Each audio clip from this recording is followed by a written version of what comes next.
Gracias, gracias. Buenas noches. Bienvenidos al programa. Yo soy Jaime Bailey.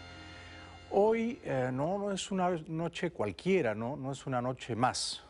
Hoy vamos a presentarles una entrevista que grabé en días pasados con el expresidente de Colombia, Álvaro Uribe. Álvaro Uribe fue presidente de Colombia de 2002 a 2010 y fui a Colombia, a Antioquia, a Río Negro, a la finca en la que él vive. Era un domingo tranquilo, soleado. Estaba Álvaro Uribe, estaba su mujer Lina, estaba uno de los hijos de Álvaro y Lina, Tomás, y el pequeño hijo de Tomás, Jerónimo, que no ha cumplido todavía un año. En ese ambiente cordial grabamos la entrevista Álvaro Uribe y yo, que comienza a continuación. Honor y para mí es emoción muy grandes. Conversar hoy en su casa, en su finca en Río Negro, Antioquia, Colombia, con el presidente colombiano, expresidente, pero yo le digo presidente porque me parece que hay que preservar esa tradición de respeto, don Álvaro Uribe Vélez, un héroe de Colombia y un héroe de nuestro tiempo. Presidente Uribe, muchas gracias por concederme esta entrevista. Jaime, a usted nuestra inmensa gratitud por esta entrevista y por desplazarse hasta acá. Y empezaría con una anotación. El heroísmo radíquese en el pueblo colombiano, que sigue para adelante a pesar de haber sufrido tanta violencia. Usted dejó, después de 8 años de gobierno, el poder aquí en Colombia. Colombia ha seguido para adelante de 2010, mediados, que usted dejó la presidencia. Estamos finales de mayo de 2013. ¿Colombia ha seguido para adelante? ¿Qué le digo? Voy a tratar de ser lo menos subjetivo posible. ¿Qué Colombia dejamos nosotros? Una Colombia en buenas tendencias, pero no convertida en un paraíso. Nosotros trabajamos fundamentalmente 3 políticas. La seguridad, veníamos mejorando, la inversión, creciendo mucho, y la política social, también mejorando.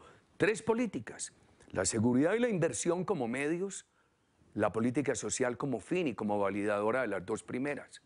El actual gobierno de Colombia se comprometió a darle continuidad a esas políticas. Y por eso fue elegido. Diría yo que gran parte de los electores del presidente Santos votaron por él, por su compromiso con esas políticas. Más aún, diría yo que hay un fenómeno político importante para analizar, que tiene 2 elementos. Pienso que la elección del presidente Santos en la vida moderna colombiana se constituye en la elección en la cual más ha influido el gobierno anterior. Y el segundo elemento de ese fenómeno político es el caso electoral colombiano en el que la mayor parte de votantes han llegado a votar por unas políticas. ¿Ha seguido Colombia con esas políticas? ¿Se han desviado algo? Pues se ha deteriorado la seguridad, le han creado pánicos a la inversión, las políticas sociales podrían ir mejor. Yo diría que el país podría ir mejor. Todavía hay una inercia de lo que venía, hay una gran fuerza. Este país, por ejemplo, pasó de tener 22 billones de dólares entre inversiones extranjeras y domésticas en el 2002 y en el 2012 tuvo 90. Ese es un gran salto. Entonces, yo diría que el país no está mal, pero podría ir mejor. Es un país, la Colombia de hoy de Juan Manuel Santos, que fue su ministro de Defensa y que llegó a la presidencia gracias a usted y a todos los que, votando por Santos, querían rendirle un tributo de gratitud a usted. La Colombia de hoy es un país tan seguro, tan estable, tan confiable, como el país que usted dejó hace 3 años, presidente Uribe. Nosotros no pudimos dejar un país totalmente seguro, pero habíamos mejorado mucho. Y lo que sí se creó fue un gran cambio en la manera de pensar de los colombianos. Los colombianos entendieron, gracias a nuestro gobierno, que era posible tener un país seguro, un país con gran inversión, que superara pobreza, construyera equidad, Hoy hay temores. Hemos regresado a temores. No estamos en un momento crítico, pero hay que presentar las preocupaciones a tiempo. Es deber de nosotros los políticos. ¿Cuál cree usted que ha sido el principal error que ha cometido el presidente Juan Manuel Santos?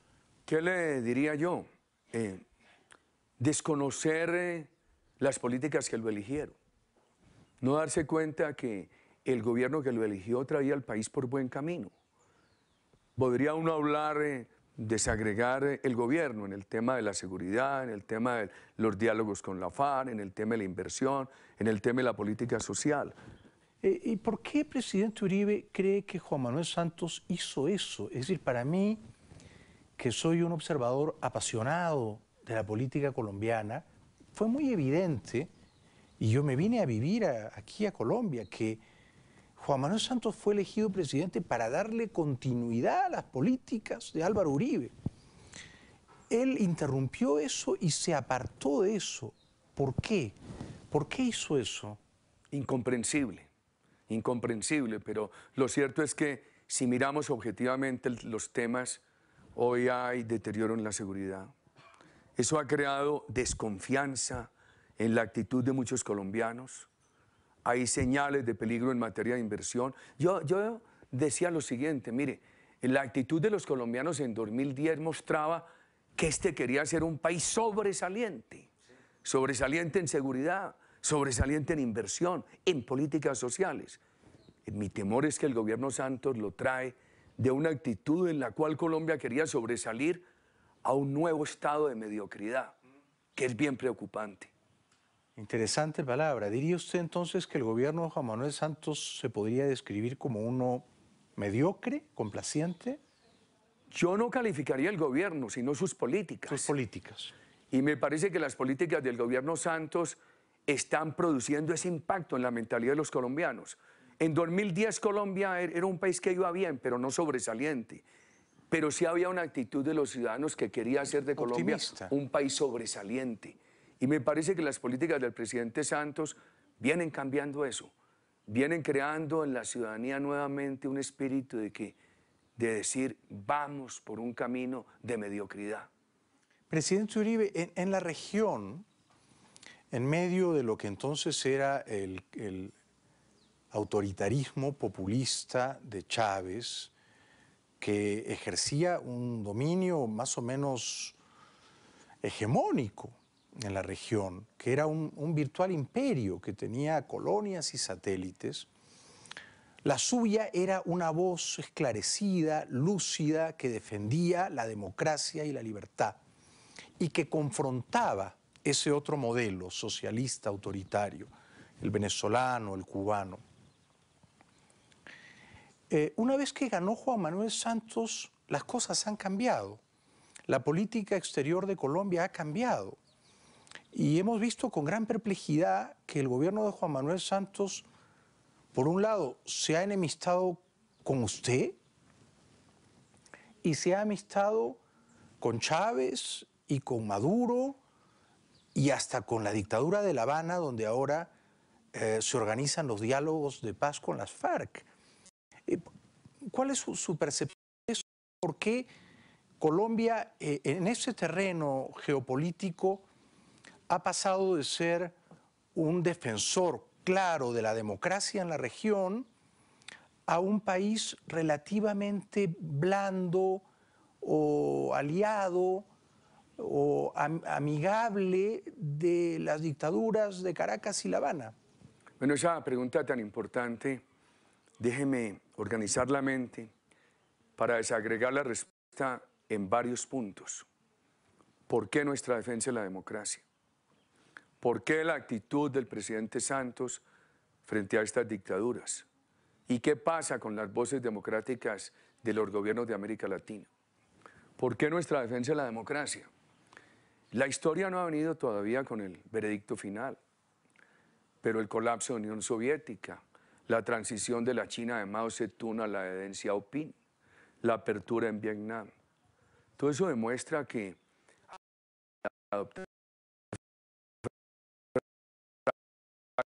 fracasaron fundamentalmente está ligada a nivel de vida. Por falta de valores democráticos de iniciativa privada, todos esos países vieron un gran rezago del nivel de vida. Y eso llevó además a la caída del muro de Berlín, etc. Esos socialismos contemporáneos, como el de Cuba, ha sido otro fracaso. Lo único que Cuba puede reivindicar es que eliminaron la pobreza absoluta, pero condenaron a todos los cubanos a ser pobres. Y han vivido por subsidios, no por creación de riqueza. Han vivido por el subsidio soviético, por el subsidio de Venezuela, y las cuentas indican ahora que están recibiendo más o menos 5.000 millones de dólares al año de transferencias desde los Estados Unidos. O sea que allí no hay ninguna creación de riqueza. Mire lo que ha hecho Venezuela. Venezuela tiene que importar el 70% de los alimentos que consume. Ha acabado la capacidad adquisitiva del pueblo venezolano. Han eliminado 200.000 empresas de las 600.000 que existían. Las reformas que ha introducido el chavismo en materia social, no digamos que son buenas o malas, las introdujo, pero no son sostenibles, a pesar de que tienen petróleo, por falta de iniciativa privada. Los valores democráticos son un camino de superación de pobreza, construcción de bienestar y de mejoramiento de la equidad distributiva. Segundo, ¿por qué el presidente Santos ha dado ese cambio? Inexplicable. ¿Por qué él, como periodista y como ministro, era el más duro crítico del régimen de Cuba? El más duro crítico. Lo recuerdo. Y como ministro de Defensa suyo. Así era. Yo habría entendido que él hubiera asumido una actitud prudente, pero él pasó de ser el más crítico a ser un apologista de ese régimen. Él sabía como ministro de Defensa que ese régimen albergaba al terrorismo colombiano. Claro. Y graduó a ese régimen de promotor de la paz de Colombia. Increíble.